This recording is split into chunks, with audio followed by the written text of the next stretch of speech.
This is CNN Breaking News.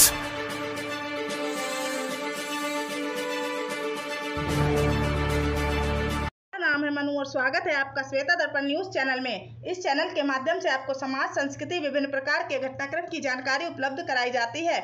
हमारे channel को subscribe कीजिए और बेल आइकन को प्रेस कीजिए।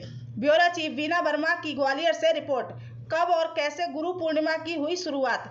कहा गया है कि आषाढ़ पूर्णिमा के दिन को गुरु पूर्णिमा पर्व के रूप में मनाने की शुरुआत महर्षि वेदव्यास जी के 5 शिष्यों द्वारा की गई। हिंदू धर्म में महर्षि वेदव्यास को ब्रह्मा, विष्णु और महेश का रूप माना गया है।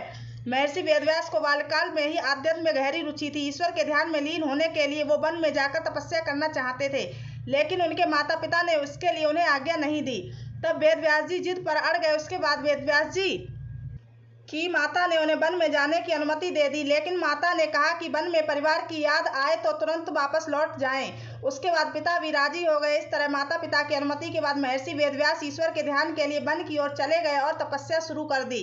वेदव्यास जी ने संस्कृत भाषा में प्रवीणता हासिल की और उसके बाद उन्होंने महाभारत, 18 पुराण, ब्रह्मसूत्र समेत कई ग्रंथों की रचना की। साथ ही वेदों का विस्तार भी किया। इसलिए महर्षि वेदव्यास जी को बादरायण के नाम से भी जाना जाता है। कहा जाता है कि आषाढ़ माह के दिन ही महर्षि वेदव्यास जी ने अपने शिष्यों और ऋषि मुनियों को श्री भगवत पुराण का ज्ञान दिया। तब से महर्षि वेदव्यास के 5 शिष्यों ने इस दिन को गुरु पूर्णिमा के रूप में मनाने और इस दिन गुरु पूजन करने की परंपरा की शुरुआत की।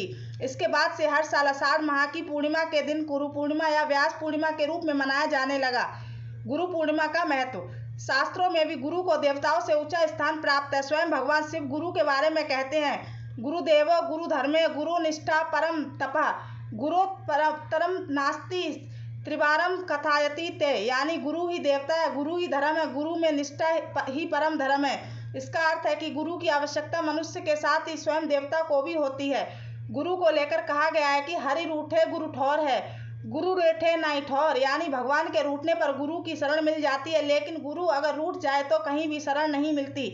इसलिए जीवन में गुरु का विशेष महत्व है। मानता है कि आप जिसे भी अपना गुरु मानते हो, गुरु पूर्णिमा के दिन उसकी पूजा करने, आशीर्वाद लेने से जीवन की सारी बाधाएं दूर हो जाती हैं।